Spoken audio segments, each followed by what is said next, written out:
Hello guys and welcome back to the winter preliminaries for Europe. I'm joined by Professor Robert Wing of Hearthstone. How's it going? Before anyone gets freaked out, this is not another cosplay thing. This is not a Rob Boss thing. So, no, you don't go to school for 8 years in Hearthstone and get a degree to not be called Professor Hearthstone. Jokes aside, it's been interesting to see, though, that the tavern heroes and kind of some of the underdogs are the ones they're doing the teaching today, right? They're out in force letting everyone else know that they can really play Hearthstone really well, and it's been a joy to watch. We've had some upsets, to say the least, during this tournament. Tice has gone out, Powder, Pavel, Indaran, some big names. We have some up-and-comers. Does that excite you, seeing some new faces on the scene? Well, I think every year, we kind of get some new players who become, mainstays and regulars. Obviously, way back in the day, some of the people who were seen as being like the top-notch players who are really good, they're not as prevalent anymore. And it's kind of the nature of the game. Like, as it changes, new sets come out, changes are made to the meta. Some people are better at playing those than others. Some people adapt. And so, yeah, it's always exciting to kind of get to know who we're going to be seeing for the rest of the year, especially here where this is kind of the kickoff of the Hearthstone Championship Tour. We get to see, who we might possibly even be seeing at the Hearthstone World Championship. I mean, it's an exciting time to be a Hearthstone player, especially if you're just getting into the competitive scene, because these tournaments give you opportunities to get like big prize pots, get your name out there, get some exposure. So if you're a Hearthstone player, want to go into the competitive scene, this is probably the perfect opportunity. Yeah, it really is. And, with Hearthstone, it's one of those things where you're sitting there on ladder, you're watching a tournament, you're like, I can do that. I'm that good. And these kind of situations where, you can get these Hearthstone Championship Tour points, compete in these open tournaments, and then get to stuff like the preliminaries, makes for a really great situation when you want to go out there and kind of prove what you can do. And I really love the element of all these fireside gatherings and people, meeting up with these players face to face and actually just coming together and not necessarily just enjoying Hearthstone, but just competing, the camaraderie of having similar interests. So it's really awesome to see, from a Blizzard standpoint. And gaming is about community, right? Especially online gaming, like traditionally. And it's nice to have these events where you can meet up with like-minded people, Hearthstone players, get to spectate Hearthstone as well, maybe meet some of the players you're fans of. And, Hearthstone, unlike traditional TCGs, you don't need to go anywhere. Usually you can just play from your home. So it's nice to have these opportunities where you can get out the bedroom, get some fresh air and go to an event. Yeah, it's great to have to put on pants. Usually when you're playing Hearthstone at home, it's kind of one of those things where you've got like, a can of Mountain Dew, Cheetos, and you're just like, pants, that's for someone else. But, hey, you can come out now, you can meet these people. And, it's one of those things where you make friends, you might talk to them, even after the event. I know, for example, you are very familiar with like Sottle and Raven, and you've kind of helped like build this British Hearthstone community to be really friendly and inclusive to everyone who wants to stop by. So I think there's very real potential for these fireside gatherings and kind of these live in-person events. And anyone can go to them. So if you know a fireside gathering in your location, head down there. You might meet some new friends, practice partners, if you want to become a competitive player. So, that's an opportunity sometimes some get in some games. But we have the next match ready for you guys. We're going to go over to the desk with Frodan, Sottle, and D2. So take it away, guys. Appreciate that, Nick and Rob. Or should I say Professor Rob? Nah, just Rob. Thank you so much, guys, for that awesome check. And I'm joined on the desk with Sottle and D2. It never gets old for me, man, to call you that.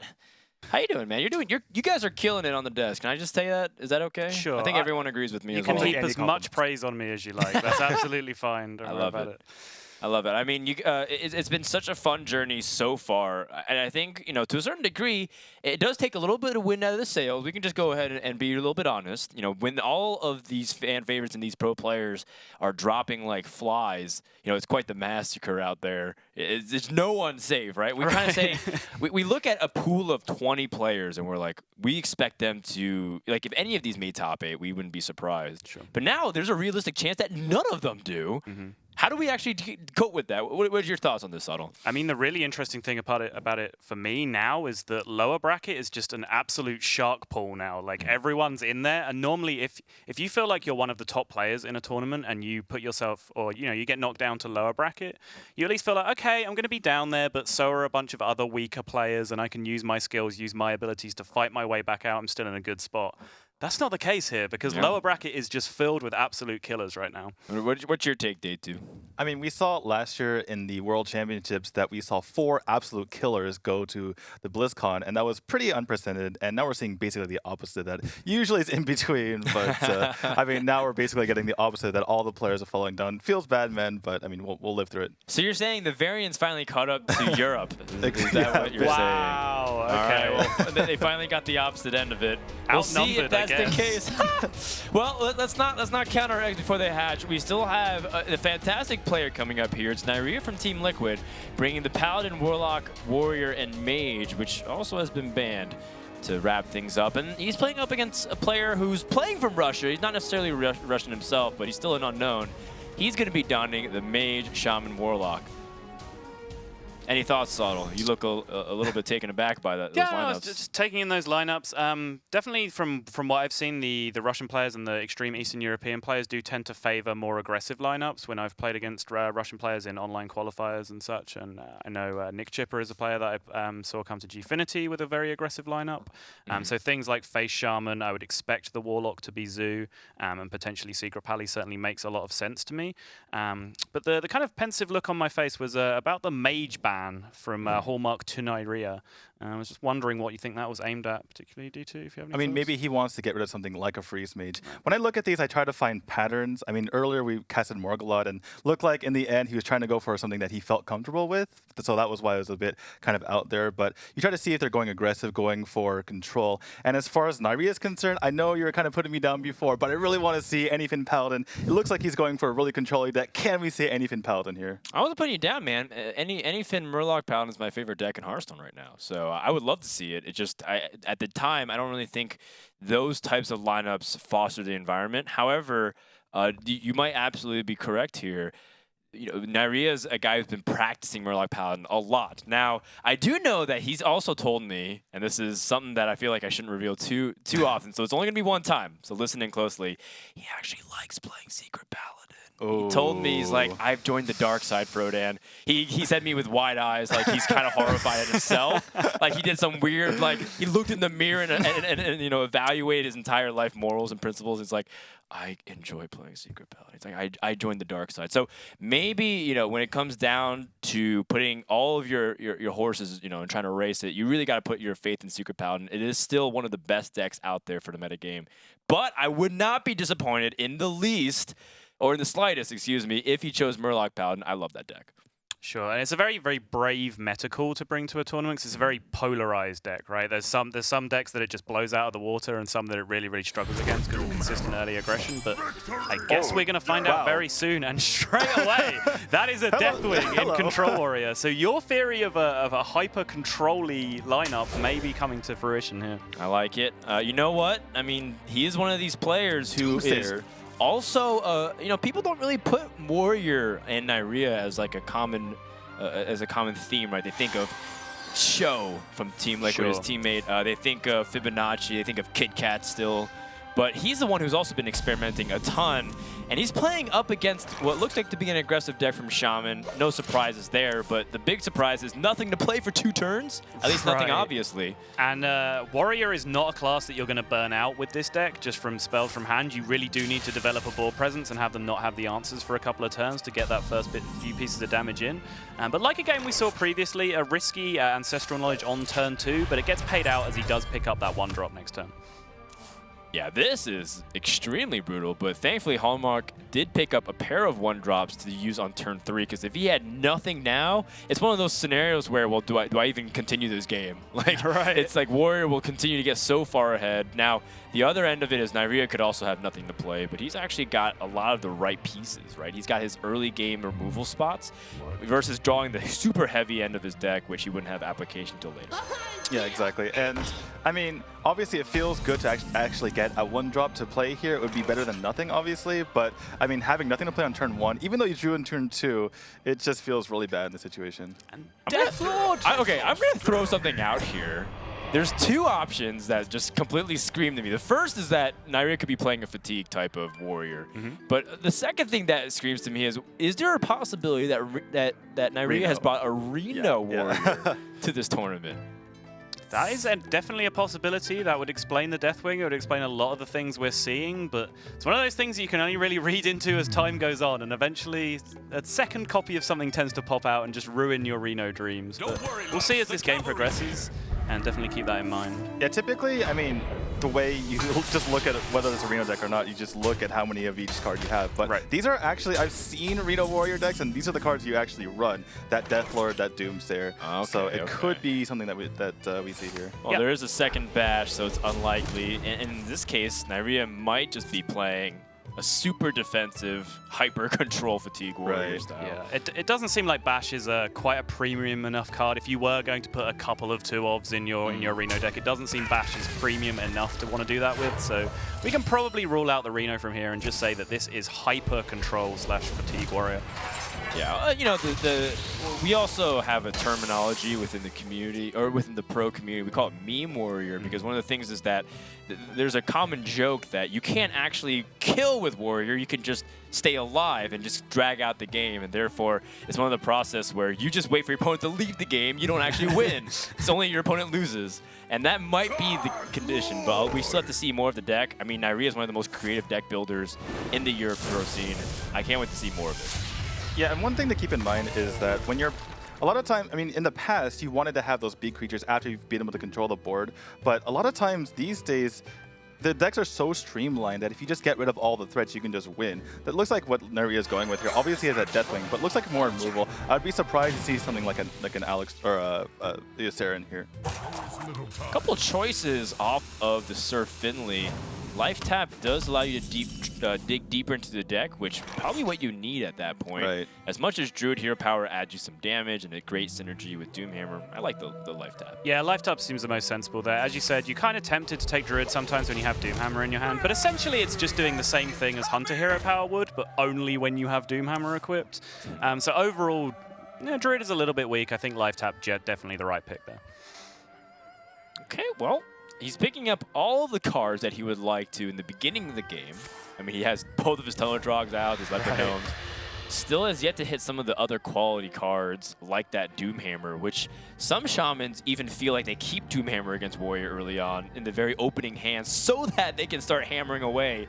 We'll even get to that point, though. Warriors has so much time to set up, and Hallmark can't even set up a board because of the Doomsayer that's going to reset everything. And there's the Harrison Jones. I mean, my God. It's hard to call the game this early, but I mean, he's at 31, now going to be 33 health on turn 7 against a Shaman, and he has a Harrison Jones. This is looking absolutely horrible for Hallmark and great for Neirea. Yeah, as much as it is our job to try and build up the excitement and keep you guys on the edge of your seat, it's kind of struggling to see a way that Hallmark can come back into this now. He did have an option to try and defeat the Doomsayer on the previous turn, but he really wasn't protecting much of a board for the investment of burn spells that he'd have to use to get rid of it. Yeah, it's not completely over. I mean, hypothetically, Warrior could whiff on a lot of empty draws that don't do much, but most likely whatever Neirea picks up, not only is he going to be able to clear the minions with his removal, but he's also going to start developing really powerful minions on his end as well. Well, we're all right on time. That's yet another reason why it's really difficult to build up a case against this type of Warrior. And we also saw cards like Revenge. Yeah. We also see cards like Doomsayer. So it's like, how much removal really is in this deck versus how many actual threats are in it? You know, normally Control Warrior top ends with a bunch of heavy legendary minions. But in this style of deck, I really wonder how many big bombs he has compared to the normal Control Warriors. I wouldn't be surprised. I mean, we saw the Deathwing earlier. I wouldn't be surprised if there's nothing other than that. Just trying to remove everything possible. Nothing but Deathwing. Yeah. Well, and the Grom. Grom. Because it's removal, right? Just Grom is removal. Grom is It's removal. Yeah, you're absolutely right. That was a really interesting decision there that turn. We saw Neirea thinking really, really hard about it, whether to use the Death Spite, because he could have held the Death Spite and put his opponent in a situation where if a 1 health minion was played, it just gets sniped down by the Death Spite. If a bigger than 1 health minion was played, he uses the Death Spite Whirlwind as an execute proc. So interesting to me that he chose to just swing away at the Death Spite there, equip the Fiery War Axe, but he's in a very comfortable position now, and we may see the Doomhammer Harrison Jones interaction before too long now, having drawn that card. Which happens to be perfect because Neirea was running low on cards anyways. Yep. And in this scenario, I love playing Grommash Hellscream. Sure, you don't get the immediate 10 damage to the face that you normally use to see close games, but in this scenario, how does Shaman feasibly remove, or like, reasonably remove this without just giving up its ability to win the game. And so one of the things, like, do I just ignore it and try to win in 2 turns? Or do I just try to deal with it and win as the game progresses, which is even harder because Warrior can just keep armoring up. Yeah, and D2 said it just a moment ago. Grom is removal in this deck, and that's what you saw just there. Divine Shield minion, tricky, only had 1 attack to make with the weapon. Grom clears it out, leaves a massive threat on the board. And now Hallmark has to make the decision whether he thinks he can somehow race this Grom doing 10 per turn, or otherwise... Good luck with that. Yeah, otherwise how he intends to kill it. I mean, he does have a lot of damage. Let's say he puts Doomhammer with the Rockbiter and he puts 13 to the face with Lightning Bolt. That'll leave him with 7 mana the following turn, allowing him to play everything because he can just Lava Shock and lock. Correct. So that would be guaranteed 23 damage in 2 turns with the upside of 26. That's still not even enough. Nope. Yeah. he would need to draw the perfect card next turn, which is probably like another Lightning Bolt. Right. And Warrior would have to miss armoring up in order to kill him. And it looks like Hallmark did the exact math. That's why he basically went to the rope. He was like, how much damage can I really realistically, with all this damage, raise him? And turns out in the end, he did all that math and realized, nope, I can't raise a 10 damage creature on the board when I'm at 20. So now his best card that he feels like he can draw is just more damage. Like, if he gets any other minions on board, those things really won't stick. He has to start hitting with this Doomhammer as well because it takes multiple turns for the damage to get across. Sure, Doomhammer's 16 damage, but you need 4 turns to do it. Absolutely, and it's kind of delaying the inevitable here. I'm wondering whether the choice not to play it last turn was just a pure damage calculation or whether he was thinking about something like Harrison Jones, but I think we have finally reached the sad conclusion of this game from Hallmark's perspective, and we are going to see Harrison Jones come down and crush some dreams here. Yeah, I wouldn't be surprised to see a concede right after this Harrison Jones comes down. I mean, Hallmark at this point, he's going to have to win with his Shaman after this, so as we see the second brawl come down, I mean, you don't really want to give your opponent information, even though Flame Juggler is pretty standard these days. I mean, anything to kind of throw your opponent off. I mean, Neirea is so far ahead in this game that he can actually consider the fact that Harrison Jones makes him burn some cards right now. So I don't really want to do it right now. I quite like all my cards in my deck. It's true. He has the luxury of taking it very slow. I mean, he's at full health, effectively full health, 30 HP, and we are way past the win condition usually of where Shaman's able to win it. Neirea's dumping his hand so that way he doesn't overdraw.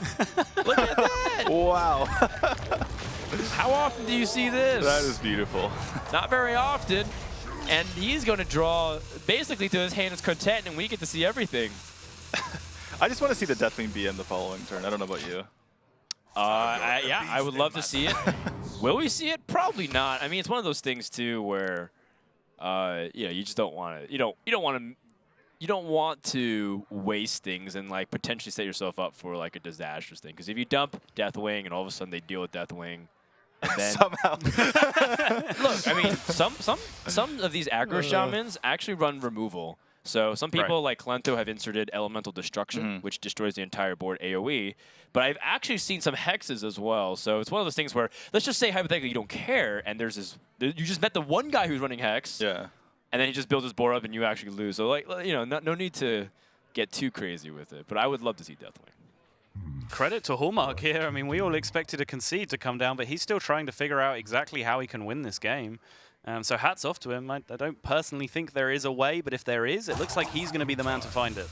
Yeah, I think he was hoping for a second Doomhammer. That would have been actually a legitimate way you could have argued that he had a chance, because he could have gotten all that damage out one more time with the Rock Fighters and then potentially drawn into more burn. Still highly unlikely, though. He's just going to set up the Feral Spirits in defense. But that's just delaying the inevitable. Wow, double revenge here. Double revenge, double brawl is not something you see that often. But yeah, like we've been talking about this entire time, just all removal is this deck. And it's really cool to see, honestly. Just like such a unique deck here. And just making sure, because in this type of format, someone's going to have an aggressive deck that you can just shut down. And that seems like the reason why he's brought it. Sure. And I also think that it's not that bad against Paladin when you have so many Whirlwind effects. If you have Revenges, you have Death Spite, you have 2 Brawls, you have Deathwing. Right. Maybe even a Baron Geddon that we haven't even seen. Yeah, you're almost approaching Patron Warrior levels of Whirlwinds at that point, right? So. All right, well, game number 1 ends in quite a laughable one-sided affair. Neirea is up 1-0, but I mean, just because you won the first game very convincingly does not mean the series will be any easier.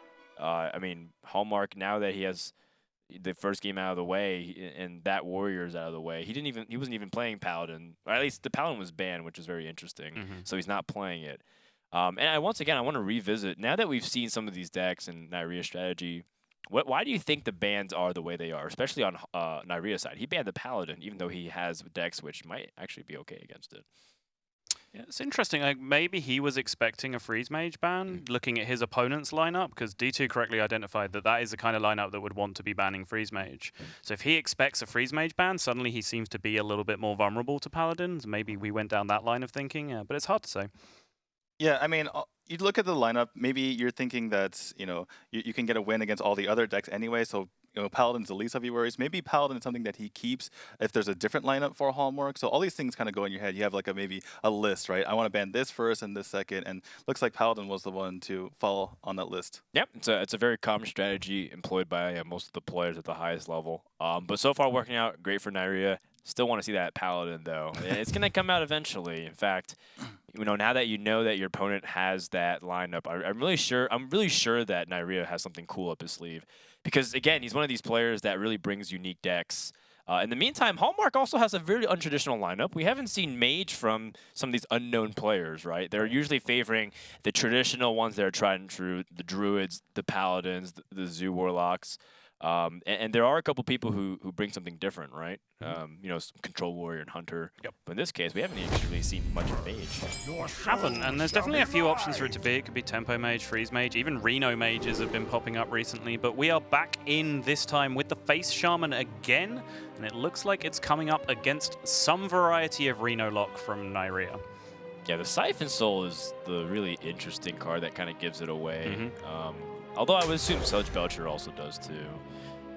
You also look at what Neirea likes to do, and Reno Warlock would make sense. He even likes these Doomsayers. I was just about to say, apparently Neirea has suddenly become a huge fan of Doomsayer. If we see his last deck is, in fact, Anyfin Paladin, then he will just have Doomsayers in all his decks. 6 Doomsayers, or maybe 8.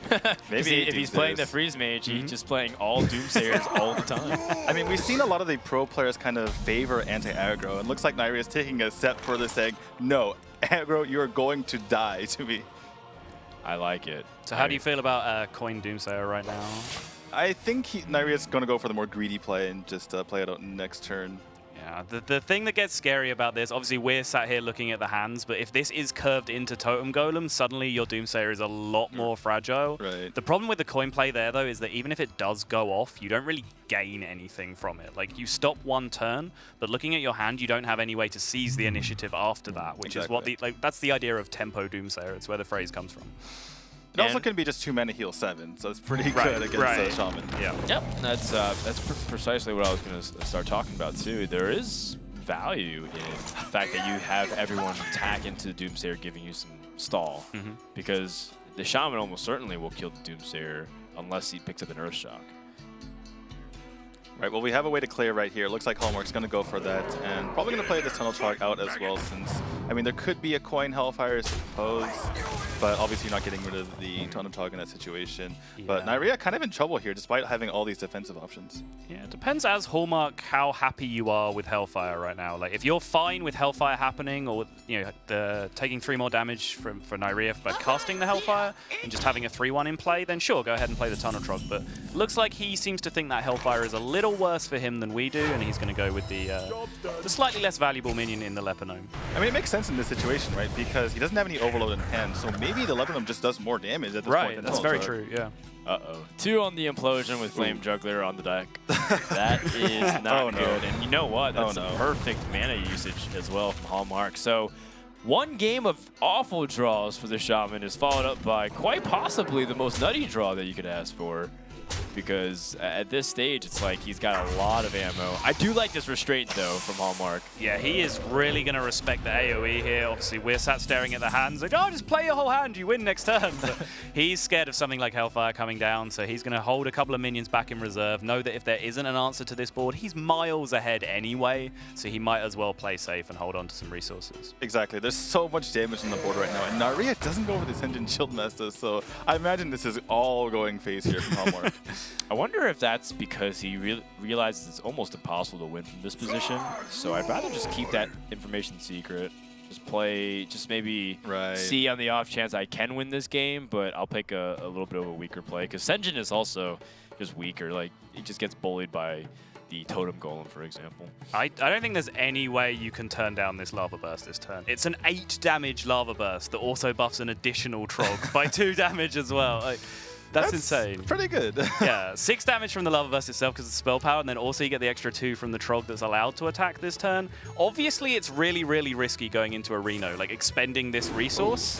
Is he going to take out the Drake here? It looks like he is, yeah, sure, okay, fine. I'm okay with this too. This actually hedges bets against Reno a little bit, because you've used it for ball control instead of face damage.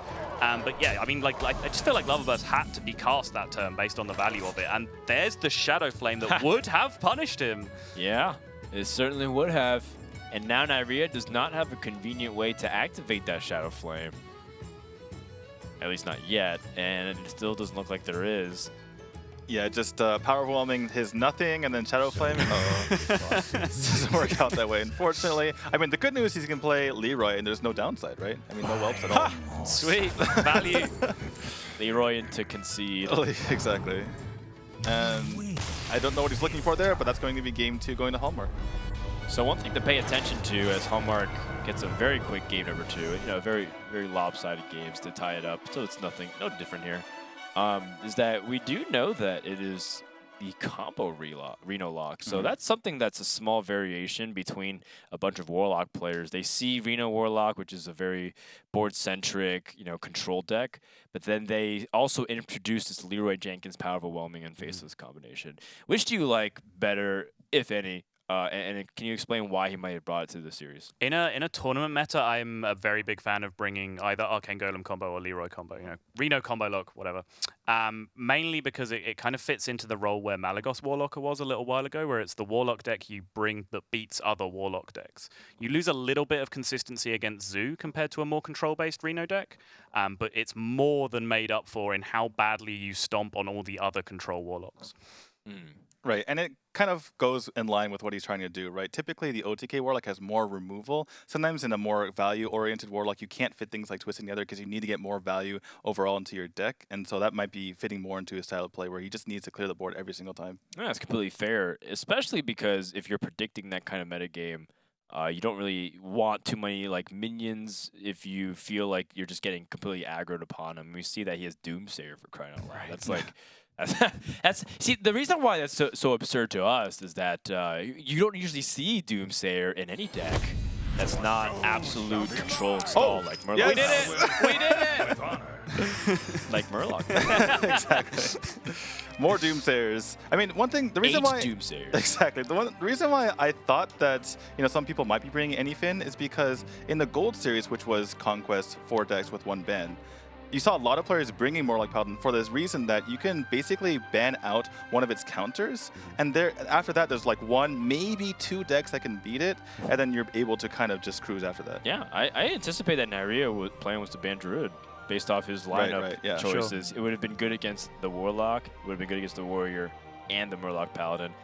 But guess what? Hallmark didn't bring a Druid. And so he's like, what do I do now? I guess I ban Paladin. And he's just like, everyone's like, yeah, the first player to ban Paladin. Like, this is what everyone's so, you know, amazed about, that a lot of people do complain about the strength of Paladin, and yet no one bans it. And Neirea does actually ban it. Congratulations, Neirea.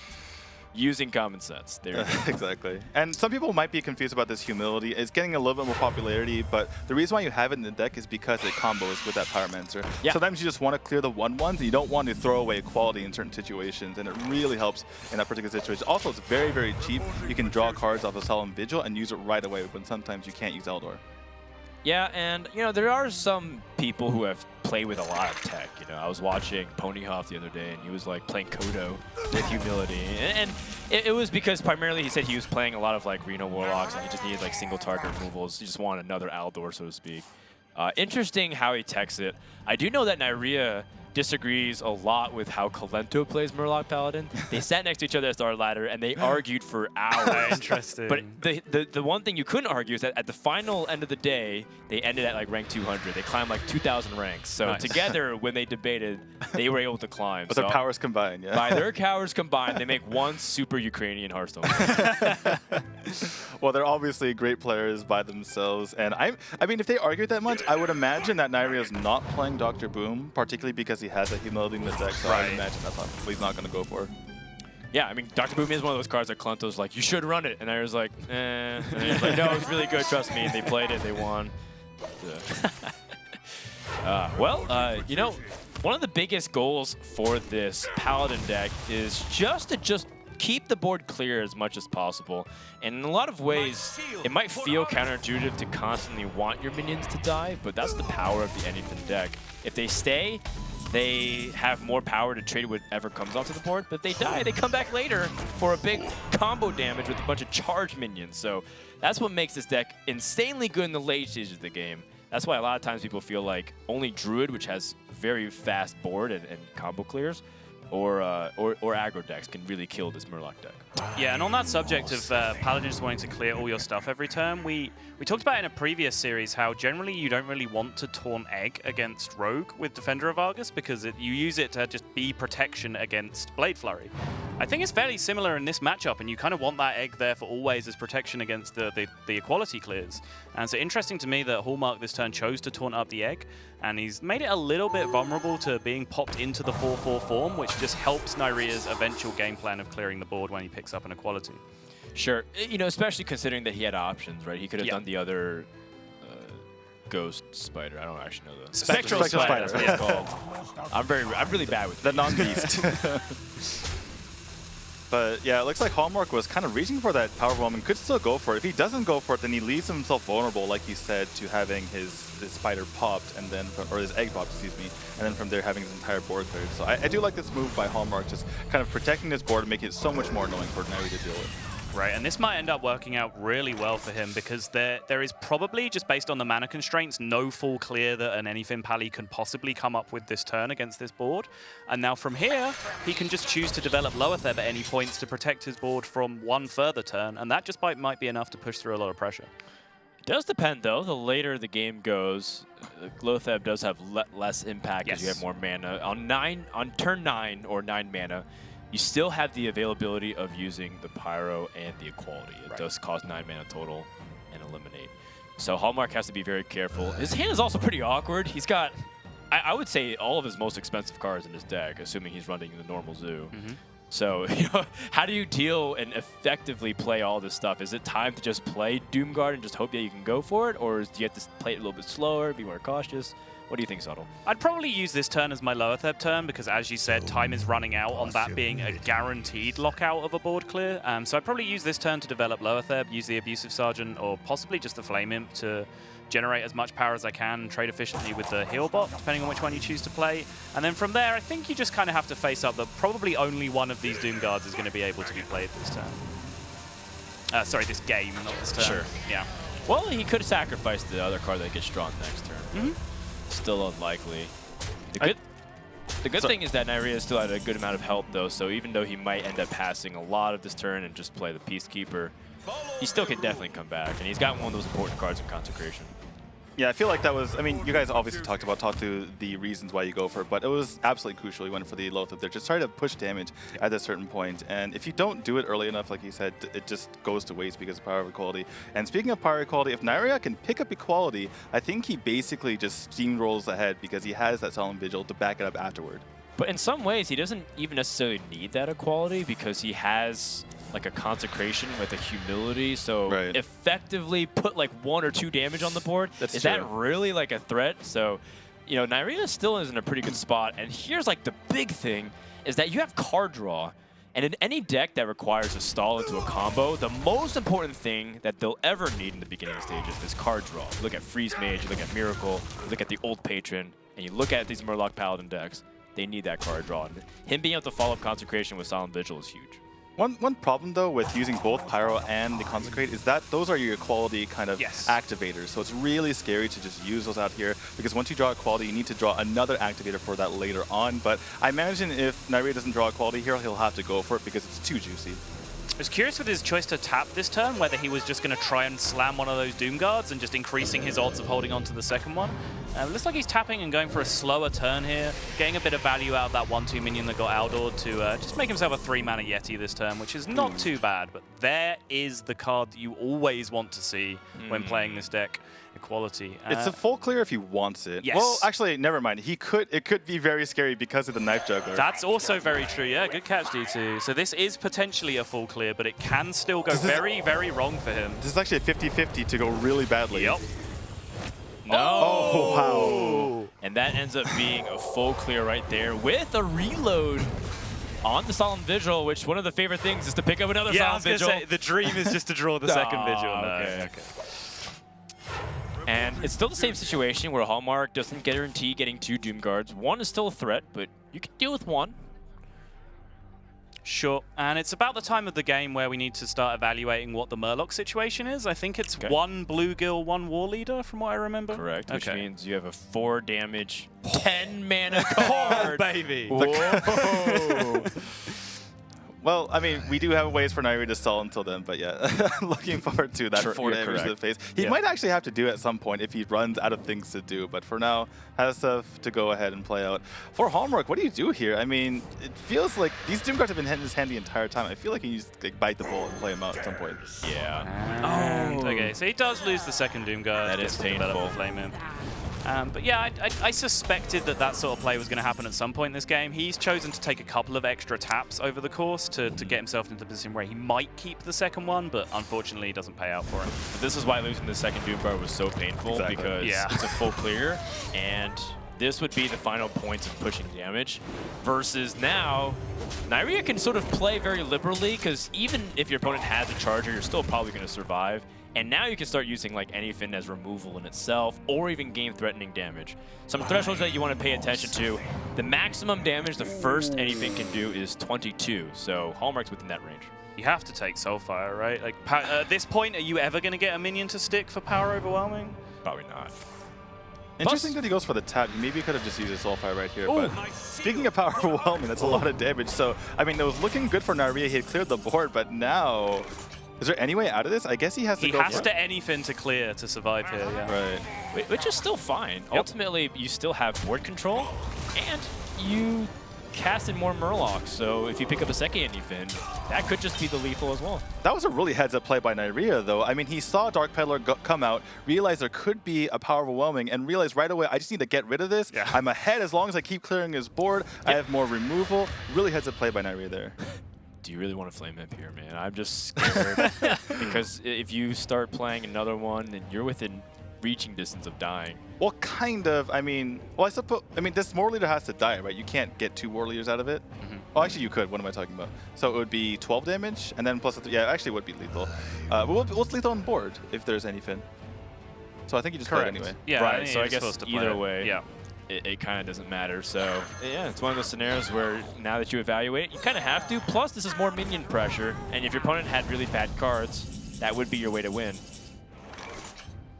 Unfortunately, the board clears just keep coming from Hallmark's perspective. Neirea has a nice, tidy option to clean up this board now as well, and this is kind of all he needs to keep doing. I think Neirea has a pretty solid read on the contents of his opponent's hand right now, based on the fact that one of those cards came from Peddler, and one of those cards was tapped into 2 turns ago and has not been yet played with a bunch of spare mana. Yeah, 4 mana remaining is pretty much everything in the deck now that Doom Guards and Loatheb were played. And now, especially if it's the scenario where it's like, well, he had so much mana, he could have just played Dr. Boom, and he didn't. All right, well, I pretty much expect that he has nothing left. And that's pretty much nothing.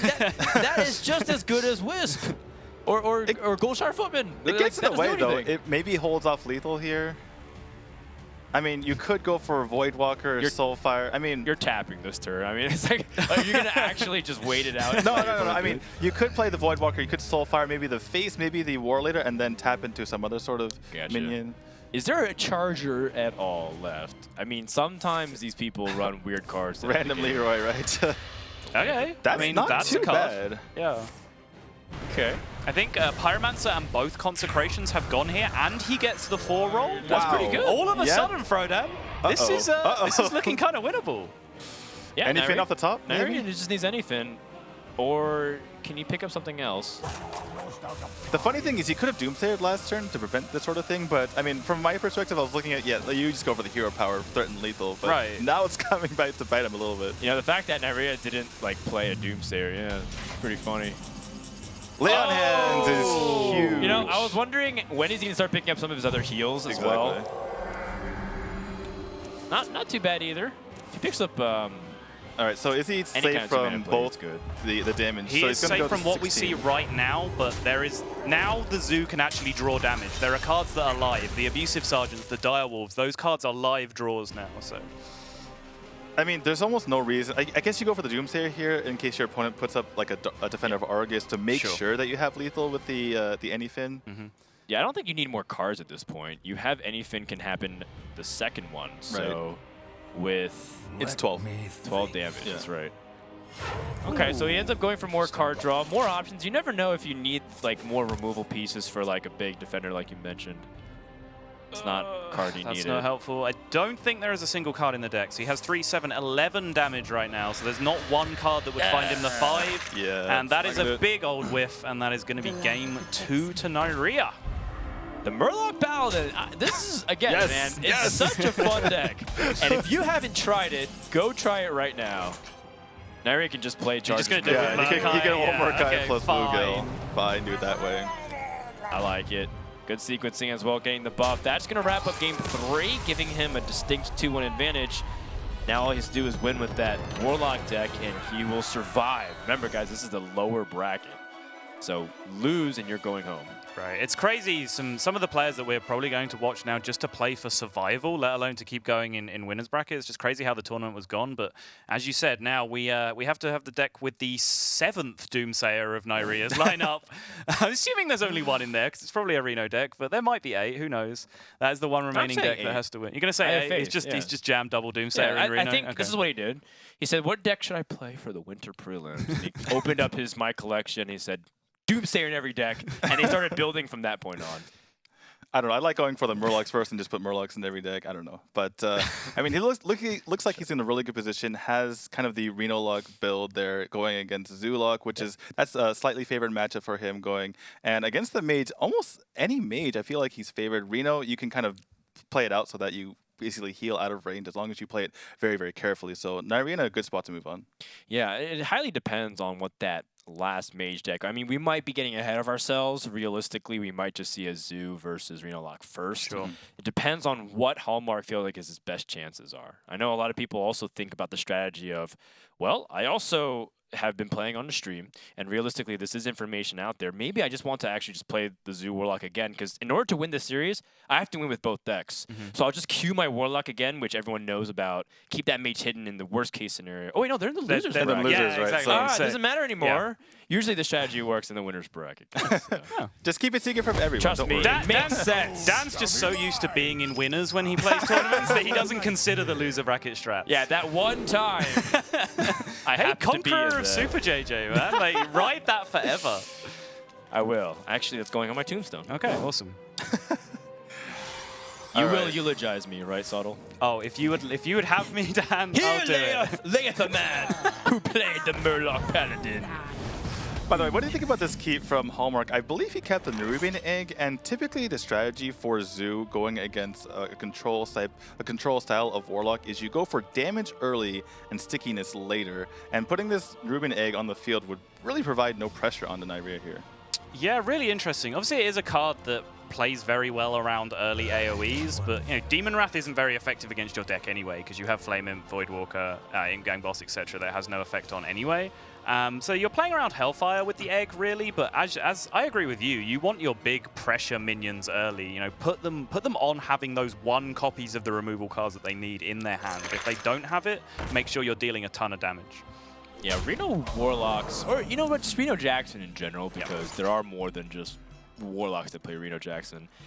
Their biggest fear is that they play Reno Jackson and they die anyways. And the way that happens is usually either, OTK that kind of is irrelevant, like a Murloc Paladin, or there's just a board that's so overwhelming. Sure, you healed for 29, but I have like 20 on the board, so you die anyways.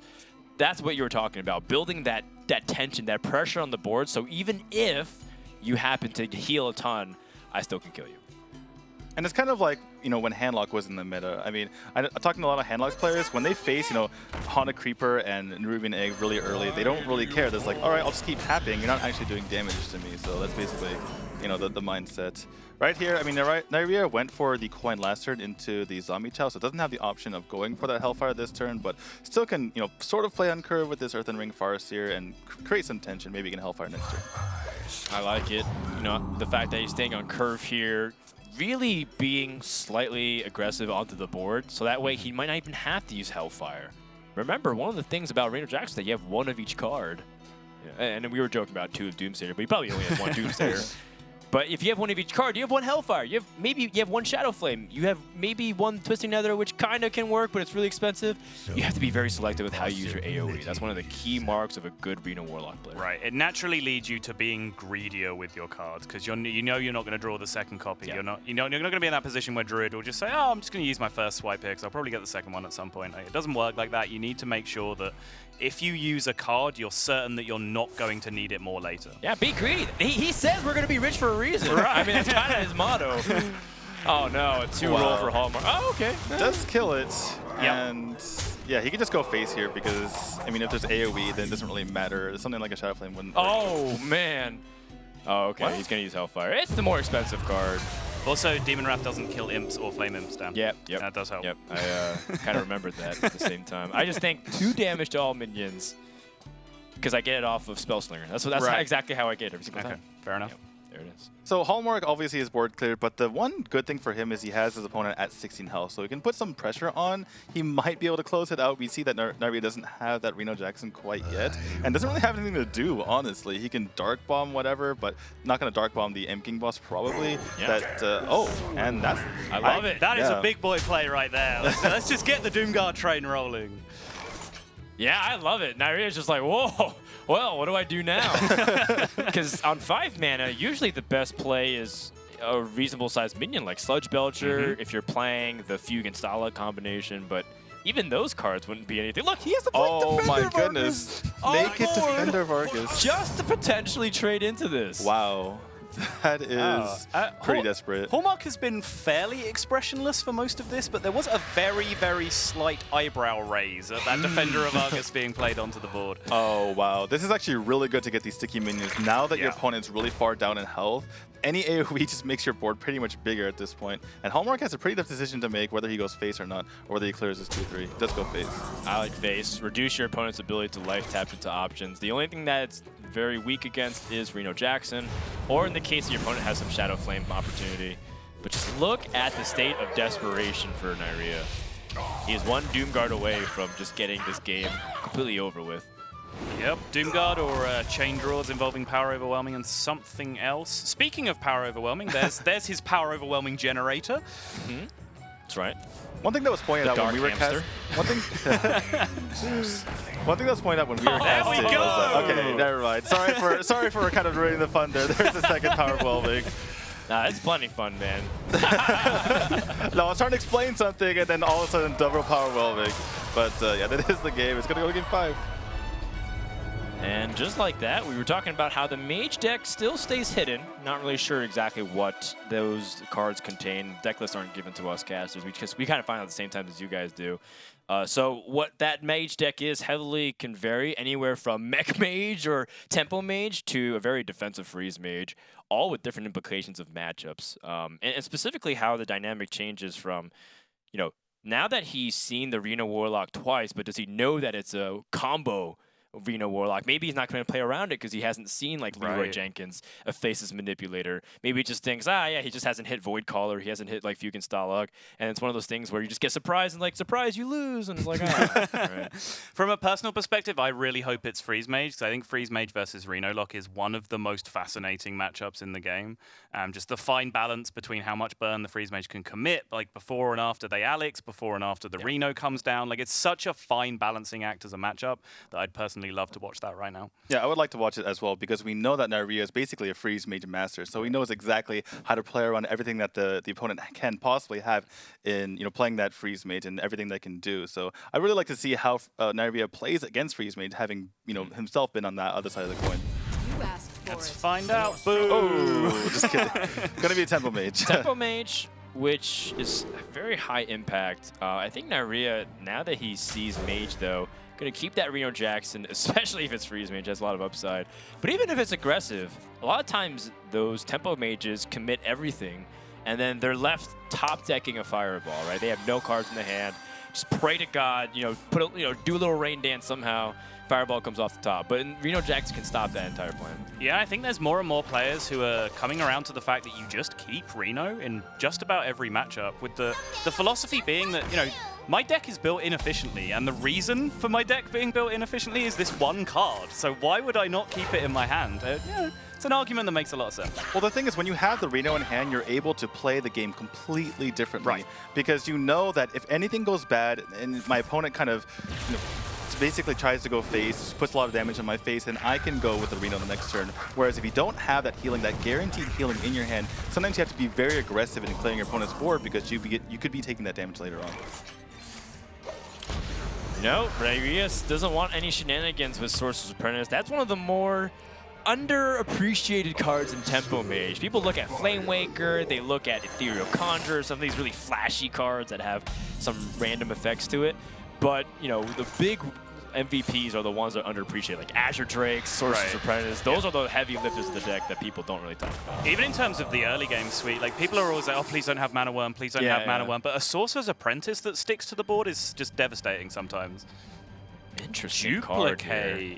Wow. So Tempo Mage is a deck that does tend to run out of cards these days, because you're kind of forced to play all the Flame Waker triggers. You generally play like double Arcane Missile, double Arcane Blast these days, to deal primarily with Secret Paladin. So because of that, you tend to run out of resources quite quickly, and Duplicate can become a viable option.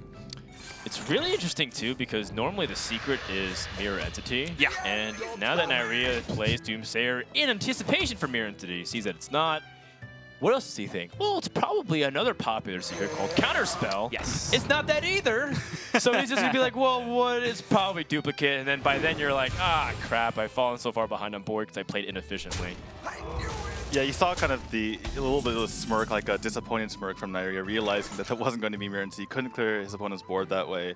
And kind of an awkward situation here for Neirea. I mean, he was partly thinking, okay, maybe if my opponent goes all damage to face, even if this doesn't proc, then I can just play the Reno Jackson the following turn. But right now, it's just completely awkward. What do you even do here? If you play Reno Jackson's only healing for 13, and as good as that sounds, the deck isn't made for Reno to be healing only 13.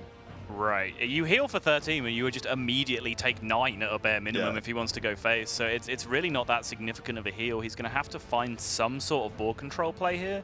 And interesting that Senjin is the choice. I guess if he doesn't Reno, he is scared of just dying this turn, which is the reason for him mousing over the Senjin instead of the Twilight Drake here. What's also really scary is that Neirea still doesn't know this is Duplicate. Therefore, as he can't do the play, I want to stall till Twisting Nether and then be able to be safe. He still might think that might be a way to just destroy my Counterspell, or with Counterspell, destroy my Twisting Nether, and I can't do anything. Absolutely. And options here. I mean, Dr. Boom, turn 7, etc. We all know the meme, but that lower Theb is also pretty juicy. Oh, looks like we accidentally got knocked off. We'll just join that in a second. Fine. I mean, we can still see what Hallmark is doing this turn. He's still mousing over his cards. But that Hallmark, that lower Theb is probably better served as a Twisting Nether stopper next turn. Which, interestingly enough, if he does play lower Theb into the Twisting Nether turn, we'll probably telegraph to Neirea that that's not counterspell. Yeah, that's actually an interesting perspective. And I know Neirea is astute enough to pick up on small things like that, so we'll see. Hallmark shoots his Azure Drake instead, picks up a Arcane Intellect. That's a card that you want when you have nothing to play. So that's probably one of the worst cards you could have drawn at this stage, because he's definitely going to play Boom and Lothar before he needs to Arcane Intellect, unless he needs to get spell synergy off of things. Let's see if these 5 Arcane Missiles can clear out the board. Does clear out the entire board. That is so much damage. And Neirea can't even really play the Reno Jackson here because it takes so much damage in the backswing. I guess he just has to because otherwise he's dead. That's the one play. It's a play that doesn't feel good, but it's the only play that lets him live one more turn. But this probably will just be delaying the inevitable at this point. And as Frodan pointed out at the start, you know, the worst feeling as a Reno Lock player or as a Reno anything player is to play Reno and then just die anyway. Right, I think this is time for Lothar and Frostbolt to face though. 5 damage to the face. And you can't even Shadow Flame at this point if you play the Lothar, so I think it's just time to go extremely all in for a fall. Well, not even that all in, just put on the pressure on Neirea and try to close out the game. Right, it's not even really an all-in play, it's just the play. This is what you do to win the game. Exactly. Actually, he could go for Lothar and Arcane Intellect and maybe pick up even more damage potentially. Sure. Yeah, that's totally fine too. But you know, is that Frostbolt ever dealing more damage than it will right now? It's very true, double Drake and buffing a Mana Worm. Yeah, so Frostbolt with 2 Azure Drake spell-powered buffs, as well as that Mana Worm. That's a Fireball equivalent, so if you have that, then let's see, 13, 15, 21. That's a lot of damage. Wrapping up the game pretty much. Yeah, it looks like Hallmark was considering all his options. Looks like he's gonna freeze this Reno Jackson. I mean, essentially this protects an Azure Drake, if you like to look at it this way. It protects a 4/4 on the board. So, you know, not terribly bad, and he is locking out, you know, leaving the minion there isn't an issue because Shadow Flame can't be played. So he's locking out a lot of options here just in terms of regular trades. And is there lethal damage on the board right now? It seems like kind of a lot. Yeah, I think he's 1 off right now. He has 14 right now. But with the buff on the Mana Worm, that might be it. As long as he can still do proper damage, he can. 4+1 to the Belcher, 2 to the Slime. Yes, so he should have it just with Arcane Intellect. Arcane Intellect lethal. There you go. Well, I mean, he's most likely going to pick up something else to buff as well. And looks like that's going to wrap it up. So, wow. Hallmark taking down Neirea, and that is yet another pro player who has bitten the dust. Unbelievable. What do you guys think about that? I mean, I'm speechless. They're just dropping like flies. You know, these are the guys that have staken their reputation on being like the foundation of professional Hearthstone as we know it. These are the guys that we expect to be winning tournaments. But as I've mentioned before, this is kind of what the new Hearthstone Championship Tour format is all about. It's about saying, you know, no one gets handouts. No one is here because you're famous, because you have a big stream, because you have a big organization. Every single one of you is going to have to earn it, and the people who play the best on the day and throughout the year will make it to BlizzCon. Guys, I think I'm really bad luck because I've knocked out 3 players, 3 BlizzCon qualifiers while I've been casting here. So there's something in the water over there. I'm not sure what's going on at all. But, you know, either way, it's still pretty hectic to see everything go through. But the big story here is that that's elimination for Neirea. Right. Like a lot of times we've seen the losses in winners bracket. It's like, well, you know, you can't really expect to go undefeated all the time throughout the tournament. You might drop a series, but that's just it. And it's still pretty early. It's round 3 or round 4 of the losers. They're going to round 6 or 7 tonight. So, you know, before they make that cutoff for ultimately the games tomorrow, you know, this is a pretty early exit for him as well as a few other players who have a lot of notoriety. Absolutely, and I mean, again, that losers bracket, even with Neirea now being eliminated from it, is such a shark pool at this point that no one wants to be there. No, and everyone who's still lucky enough to be set up in winners isn't going to want to drop down there into that kind of shark-infested swamp that they have. So. Yeah, and even if you don't get to the top 8, you really want to get to the top 16 because if you guys don't know, you actually get $2,500 just for getting to the round of 16. So if you lose at this point, getting so close, it feels really bad. Yeah, you know, ideally, again, you like to go to the Europe Championships. What's happening is next month, we're taking the top 8, where one person goes to BlizzCon directly. And then we reset the season, and then we try again for spring and summer. We'll have 3 champions followed by a last call to see who can get that last spot. It's going to be really exciting. But Neirea can't be one of them. And last year, he was one of the people who got top 4 in Europe. In fact, he got 2nd in the entire region. So, not exactly the story of the ending that you would want for this kind of story, but it's beginning of a new one. I'm really curious to see how far Hallmark can go, because he is a player that people don't know about. And again, if all these guys who are just dethroning the establishment of Hearthstone players that people know about, maybe it's time for them, the old guys, to either try a little bit harder, because they sometimes they're not getting enough kick from the bottom. So I can definitely appreciate some up and coming players. Yeah, absolutely. Maybe it is just a little bit of complacency. Who knows? I mean, I don't think so. I think behind the scenes, a lot of these guys are where they are because they're putting more work in than anybody else. Honestly, 12-hour days of practice sessions. I recently saw Orange tweeting about how he was labbing with the SK boys for 12 hours a day. So this is the kind of dedication that these top-level players do put in. But sometime there's going to be a changing in the guard, and no one gets to stay on top forever. So. Just how it goes. Well, that's it for us for now. We're going to head over to Aquablot on the other side of the tavern, check in with him and see what's going on throughout the brackets and the rest of the tournament. Thank you very much, Dan. It looks like all the pro players are dropping out, but it may seem a nightmare to some. I think it's the tournament of dreams for these upcoming players, giving them opportunities, getting the spotlight. And I really like stuff like that. I like new players, getting in front of the camera, getting on the stream, and showing you guys what they're made of. That last game was actually really good. I watched most of it. Neirea bringing some awesome decks. I love seeing stuff like Murloc Paladin, and of course the Fatigue-ish Warrior. But yeah, the bracket is viewable if you guys want to see it in the link. You can see which players have survived and which players are still kind of fighting in the lower bracket to try and get that top 16 spot. If you have any thoughts on today, be sure to check out the social medias of Twitter, the Facebook. Get in touch with us. Let us know what you think about this tournament and some of the players you've seen up and coming for this tournament. So that'll be it just for now. We'll have another match for you very shortly, so don't go anywhere. We've got some more Hearthstone coming to you.